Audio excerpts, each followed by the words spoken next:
Okay, good morning everybody. ഇനി നമുക്ക് ചർച്ച ചെയ്യാനുള്ളത് administrative system under Delhi sultanate.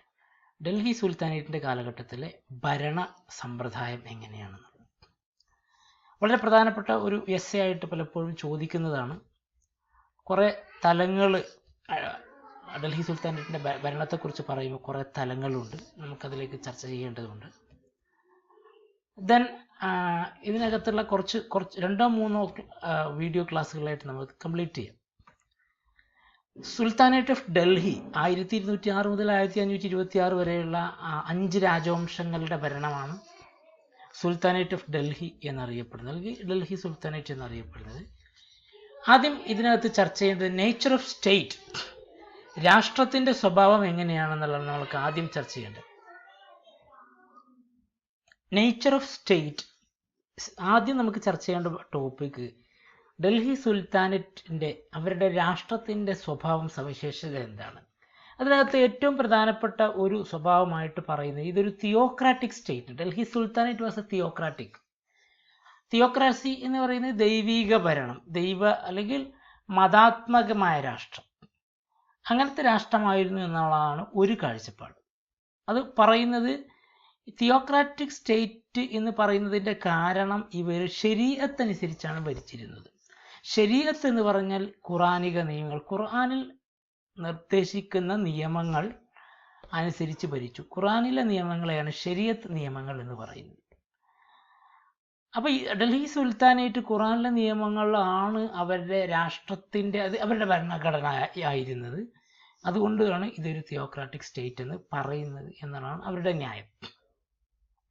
സൈദ്ധാന്തികമായിട്ട് sultanate അല്ലെങ്കിൽ സുൽത്താൻമാർ അല്ലെങ്കിൽ ഡൽഹി സുൽത്താനേറ്റ് ഭരണാധികാരികൾ ഖലീഫയുടെ പ്രതിനിധിയായിരുന്നു. ഖലീഫ അല്ലെങ്കിൽ കാലിഫേറ്റ് എന്ന് പറയുന്നത് ഇസ്ലാമിക ലോകത്തിലെ ഒരു ഭരണ സംവിധാനമാണ്. അവിടെ ഭരണാധികാരിയാവുന്ന അല്ലെങ്കിൽ ഖാലിഫ് എന്ന് പറയുന്നത് മതത്തിൻ്റെയും രാഷ്ട്രത്തിൻ്റെയും പരമ നേതൃത്വമാണ്, അല്ലെങ്കിൽ head of the state and religion. അത് ഇസ്ലാമിക ലോകത്തിലെ രാഷ്ട്രത്തിൻ്റെയും മതത്തിൻ്റെയും അല്ലെങ്കിൽ സ്പിരിച്വൽ ആത്മീയ നേതൃത്വവും ഒന്നാവുക, അതാണ് ഖാലിഫ അല്ലെങ്കിൽ കാലിഫേറ്റ് എന്ന് പറയുന്നത്. അത് മുഹമ്മദ് നബിയുടെ കാലഘട്ടത്തിൽ, പ്രവാചകൻ മുഹമ്മദിൻ്റെ കാലഘട്ടത്തിൽ മുഹമ്മദായിരുന്നു, പ്രവാചകനായിരുന്നു രാഷ്ട്രത്തിൻ്റെയും മതത്തിൻ്റെയും നേതൃത്വം കൈക്കൊണ്ടിരുന്നത്. അത് കഴിഞ്ഞ് 4 പ്രധാനപ്പെട്ട ഖലീഫമാരുണ്ടായിരുന്നു. ഈ ഖലീഫമാർക്ക് ശേഷം ഖലീഫയായി തുടർന്നിരുന്നത് ഉമയ്യദ് രാജവംശമായിരുന്നു. ആ രാജവംശത്തിന് ശേഷം അബ്ബാസിദ് രാജവംശം, പിന്നീട് തുർക്കി കേന്ദ്രമാക്കിയിട്ടുള്ള തുർക്കി സുൽത്താനേറ്റ് ആയിരുന്നു. അപ്പം ഈ ഖലീഫമാർ ലോകത്ത് എവിടെയൊക്കെ ഇസ്ലാമിക ഭരണം ഉണ്ടായിരുന്നു അവിടെയൊക്കെ ഭരിക്കുന്ന ആളുകൾ ഈ ഖലീഫയുടെ, ഇസ്ലാമിക ലോകത്ത് ഒരൊറ്റ ഖലീഫയാണ് ഉണ്ടാവുക ഒരു സമയത്ത്, ആ ഖലീഫയുടെ ഡെപ്യൂട്ടി ആയിക്കൊണ്ടാണ് ഭരിച്ചുകൊണ്ടിരുന്നത്. അപ്പം ഇന്ത്യയിൽ ഡൽഹി സുൽത്താനേറ്റ് ഭരിക്കുന്ന സമയത്ത് ഈ ഭരണാധികാരി അല്ലെങ്കിൽ ഈ സുൽത്താനും തുർക്കിയിലുണ്ടായിരുന്ന ഖലീഫയുടെ ഡെപ്യൂട്ടി ആയിക്കൊണ്ടാണ് ഭരിച്ചുകൊണ്ടിരുന്നത്. Islamic theory means the entire Islamic world was united under a religious political authority. ഒരു സിംഗിളായിട്ടുള്ള മത രാഷ്ട്രീയ ഭരണ നേതൃത്വത്തിൻ്റെ കീഴിൽ ആണ് ഭരിച്ചുകൊണ്ടിരുന്നത്. അതാണ് ഒരു ഇസ്ലാമിക് തിയോക്രാറ്റിക് സ്റ്റേറ്റിൻ്റെ സ്വഭാവം. ഇനി രണ്ടാമത്തെ ഒരു തിയറി പറയുന്നത്, ഡൽഹി സുൽത്താനേറ്റിനെ കുറിച്ച് രണ്ടാമത്തെ ഒരു തിയറി പറയുന്നത് നോൺ തിയോക്രാറ്റിക് അഥവാ തിയോക്രാറ്റിക് സ്റ്റേറ്റ് അല്ല, സെക്കുലർ ആയിട്ടുള്ള സ്റ്റേറ്റിൻ്റെ സ്വഭാവമുള്ളതാണ് ഡൽഹി സുൽത്താനേറ്റ് എന്നാണ് പറയുന്നത്. ആ കാഴ്ചപ്പാട് അവതരിപ്പിക്കുന്ന ആളുകൾ മുന്നോട്ട് വെക്കുന്ന ചില ന്യായങ്ങൾ, ഒന്ന് existence of secular regulation, secular ആയിട്ടുള്ള നിയമങ്ങൾ അവിടെ ഉണ്ടായിരുന്നു. അഥവാ ശരീഅത്തല്ല, ശരീഅത്ത് എന്ന് പറയുന്നത് റിലീജിയസ് ആയിട്ടുള്ള അല്ലെങ്കിൽ ഇസ്ലാമികമായിട്ടുള്ള റെഗുലേഷൻസ് ആണ്. എന്നാൽ നോൺ റിലീജിയസ് അല്ലെങ്കിൽ മതേതരമായ റെഗുലേഷൻസ്, അതിനെയാണ് സവാബിത്ത് എന്ന് പറയുന്നത്. സവാബിത്ത്, സെക്കുലർ റെഗുലേഷൻസ്. അപ്പം അതും ഡൽഹി സുൽത്താനേറ്റിൽ നിലനിന്നിരുന്നു എന്നാണ് പറയുന്നത്. The monarchical form of government അല്ലെങ്കിൽ രാജഭരണം അത് സുൽത്താനേറ്റിന്റെ അടിസ്ഥാന സവിശേഷതയായിരുന്നു. അതൊരു ഖുർആനിക് അല്ലെങ്കിൽ എക്സ്ട്രാ ഖുർആനിക് ആയിട്ടുള്ള അല്ലെങ്കിൽ ഖുർആനിക നിയമങ്ങൾ അനുസരിക്കുന്നതല്ല എന്നാണ്. ഇപ്പോൾ ശരീഅത്ത് അനുസരിച്ചാണ് ഭരിക്കുന്നത് എങ്കിൽ അവിടെ മൊണാർക്കി ഇല്ല. പക്ഷേ ഡൽഹി സുൽത്താനേറ്റിൽ മൊണാർക്കിക്കൽ ഫോം ഓഫ് ഗവൺമെന്റ് ഉണ്ടായിരുന്നു. അതുകൊണ്ട് അത് ഖുറാനിക നിയമം അല്ലെങ്കിൽ ശരീഅത്തല്ല എന്നാണ് പറയുന്നത്. Then most of the sultans were wine taker and മിക്കവാറും എല്ലാ ഭരണാധികാരികളും ലഹരി ഉപയോഗിച്ചിരുന്നു അല്ലെങ്കിൽ മദ്യം വൈൻ ഉപയോഗിച്ചിരുന്നു. എന്നാൽ ഇത് മദ്യത്തിന്റെ ഉപഭോഗവും വൈനിന്റെ ഒക്കെ ഉപയോഗം ശരീഅത്ത് നിയമങ്ങൾ നിഷിദ്ധമാക്കിയതാണ്. അപ്പൊ അതെല്ലാം ഉപയോഗിച്ചിരുന്ന ഭരണാധികാരികൾ ഇസ്ലാമിക ഭരണമാണ് നടത്തിയിരുന്നത് എന്ന് വിശ്വസിക്കുന്നത് ന്യായമല്ല. ആൻഡ് ദേ ഹാഡ് ഹാരംസ് എന്ന് പറയുന്നത് അന്തപുരങ്ങൾ. എല്ലാ ഭരണാധികാരികളും അല്ലെങ്കിൽ ഡൽഹി സുൽത്താനേറ്റുമാരും അവര് ഈ ഹാരം നിലനിർത്തിയിരുന്നു. അന്തപുരങ്ങൾ എന്ന് പറയുന്നത് സ്ത്രീകളെ വെപ്പാട്ടിമാരെ സുന്ദരികൾ അവർക്ക് ഇഷ്ടപ്പെട്ട സ്ത്രീകളെ താമസിപ്പിക്കുന്നതിനുള്ള ഒരു അന്തപുരം, കൊട്ടാരത്തിനകത്തുള്ള പ്രദേശം, സ്ഥലം, ഒരു അകത്തുള്ള ഒരു കോട്ട.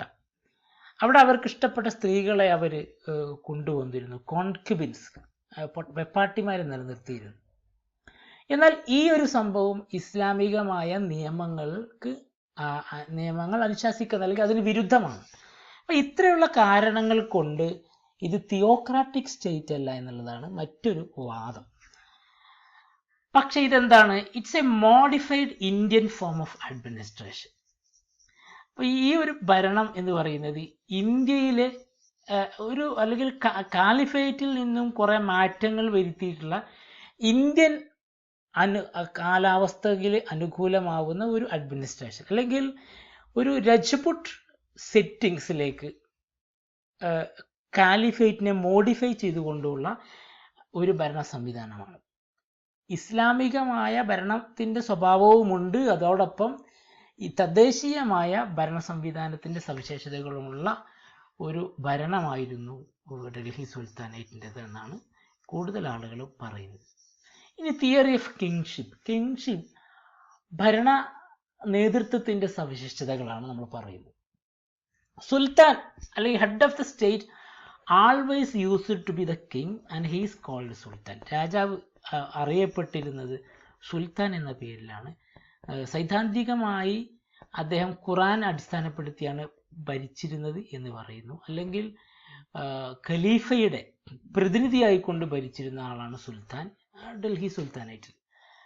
അപ്പൊ ഖലീഫയുടെ ഒരു അനുമതി, രാജാവാൻ അല്ലെങ്കിൽ സുൽത്താനായിട്ട് ഭരിക്കാൻ ഖലീഫയുടെ ഒരു അനുമതി കിട്ടണം. അതിനെയാണ് ലെറ്റർ ഓഫ് ഇൻവെസ്റ്റീച്ചർ അല്ലെങ്കിൽ മൻസൂർ എന്ന് പറയും. ഇൻവെസ്റ്റീച്ചർ എന്ന വാക്കിന്റെ അർത്ഥം അനുമതി പത്രം ലഭിക്കുക എന്നുള്ളതാണ്. അപ്പൊ ഖലീഫയുടെ അനുമതി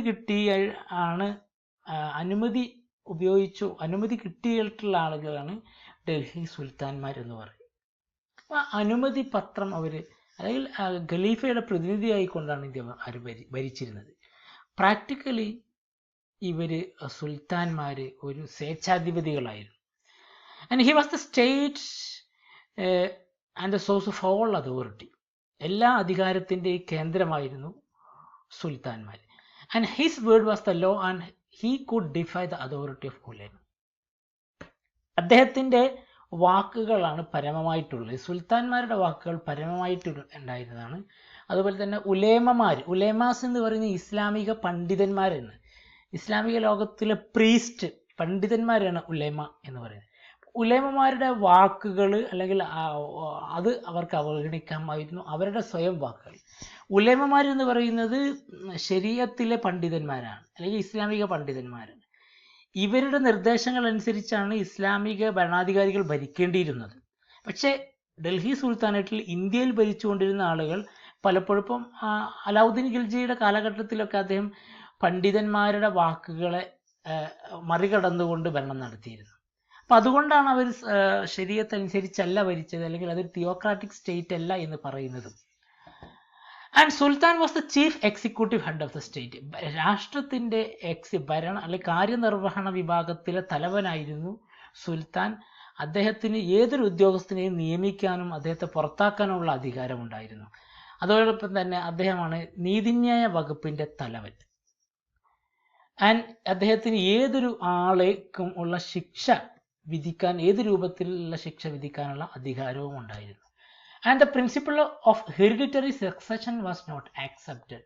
പാരമ്പര്യമായിട്ടുള്ള ഒരു ഹെറിഡിറ്ററി സക്സഷൻ എന്ന് പറയുമ്പം ഭരണാധികാരിക്ക് ശേഷം അദ്ദേഹത്തിൻ്റെ മൂത്ത മകൻ അധികാരത്തിൽ വരിക, അത് കഴിഞ്ഞ് അദ്ദേഹത്തിൻ്റെ മൂത്ത മകൻ, അല്ലെങ്കിൽ വാർ ഓഫ് സക്സഷൻ, പിന്തുടർച്ചാ നിയമം പാരമ്പര്യമാണ് മിക്കവാറും രാജകുടുംബങ്ങളിൽ ഉണ്ടായിരുന്നത്. പക്ഷെ അത് ഡൽഹി സുൽത്താനേറ്റിൽ സ്വീകരിച്ചിരുന്നില്ല എന്ന് വേണം കരുതാൻ. Principle of hereditary succession was not accepted in Delhi sultanate.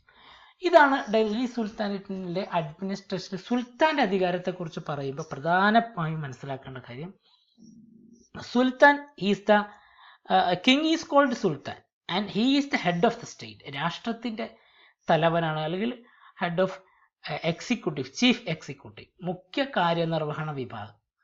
And then highest court of appeal എന്ന് പറഞ്ഞാൽ ഹെഡ് ഓഫ് ജുഡീഷ്യറി, നീതിന്യായം അല്ലെങ്കിൽ അപ്പീലിനുള്ള അവസാനത്തെ കോടതി എന്ന് പറയുമ്പോൾ നീതിന്യായ വിഭാഗത്തിൻ്റെ തലവൻ. അപ്പം രാഷ്ട്രത്തലവനാണ്, ഭരണനിർവഹണത്തിൻ്റെ തലവനാണ്. And simply he is the chief of executive, parliament and judiciary. പിന്നീട് അദ്ദേഹം നിയമിക്കുന്ന മിനിസ്റ്റർമാരാണ് ഭരണം നടത്തുന്നത്. സുൽത്താൻ്റെ അധികാരം അല്ലെങ്കിൽ ഭരണം എന്ന് പറയുന്നത് ഒരു മിലിറ്ററി റൂളാണ്, സൈനിക ഭരണമാണ്. സൈനിക ഭരണം എന്ന് പറയുമ്പോൾ it was with the help of military that foreign invaders were repulsed. വൈദേശിക ശക്തികളെയെല്ലാം അടിച്ചമർത്തിയിരുന്നത്, പ്രതിരോധിച്ചിരുന്നത് സൈന്യം ആയിരുന്നു. It was again with the help of military alone that peace and order was maintained. ക്രമസമാധാനം നിലനിർത്തിയിരുന്നത്, പുനഃസ്ഥാപിച്ചിരുന്നത് സൈന്യത്തിൻ്റെ സഹായത്തോടു കൂടിയായിരുന്നു. Without military force sultan could not have been able to rule. ഈ സൈന്യത്തിൻ്റെ സഹായമില്ലാതെ ഭരണാധികാരിക്ക് കൃത്യമായി ഭരിക്കാൻ പറ്റിയിരുന്നില്ല. അതുകൊണ്ടാണ് മിലിറ്ററി റൂളാണ് സുൽത്താൻ്റെ ഭരണാധികാരം എന്ന് പറയുന്നത്. അതോടൊപ്പം തന്നെ വലിയ ആഡംബരത്തിൻ്റെ ഒരു പ്രകടനം സുൽത്താൻ്റെ കൊട്ടാരത്തിലുണ്ടായിരുന്നു. അന്തപുരങ്ങൾ, നമ്മൾ നേരത്തെ ചർച്ച ചെയ്യുന്ന ഹാരംസ്, അന്തപുരങ്ങൾ ഉണ്ടായിരുന്നു. അതുപോലെ ഒരുപാട് ആഘോഷങ്ങൾ, ആചാരങ്ങൾ കൊട്ടാരവുമായി ബന്ധപ്പെട്ടുണ്ടായിരുന്നു. ഒരുപാട് ആളുകളെ, പ്രധാനപ്പെട്ട പുറം രാജ്യങ്ങളിൽ നിന്ന് പ്രഗത്ഭരായി സ്വീകരിക്കുന്നതിനുള്ള വലിയ വലിയ ആഘോഷങ്ങൾ ഇവിടെ നടത്തിയിരുന്നു. അപ്പോൾ ഇതെല്ലാം കൊണ്ട് ഡൽഹി സുൽത്താൻമാരുടെ കോട്ട വലിയ ആഡംബരത്തിൻ്റെയും ആഘോഷങ്ങളുടെയും ഒക്കെ ഒരു വലിയ ഭാഗമായി മാറിയിട്ടുണ്ട്. വലിയ സാമ്പത്തിക ചെലവിൻ്റെ ഒരു ഭാഗമായിരുന്നു. ഈ ചെലവുണ്ടാക്കിയിരുന്ന പ്രധാനപ്പെട്ട ചെലവുണ്ടാക്കിയിരുന്ന ഒരു മേഖലയാണ് സുൽത്താൻ്റെ കോട്ട എന്ന് പറയുന്നത്. A splendour of sultan's court. Then ഇനി പറയാനുള്ള സെൻട്രൽ ഗവൺമെൻറ്റിൻ്റെ ഒരു ഘടന ഇതാണ്. സുൽത്താനാണ് തലവൻ. അത് കഴിഞ്ഞ് അദ്ദേഹത്തിൻ്റെ താഴെ കുറേ മന്ത്രിമാർ, അദ്ദേഹത്തിൻ്റെ കുറേ വകുപ്പുകൾ, അവരുടെ കുറേ വകുപ്പുകളാണ് വരുന്നത്.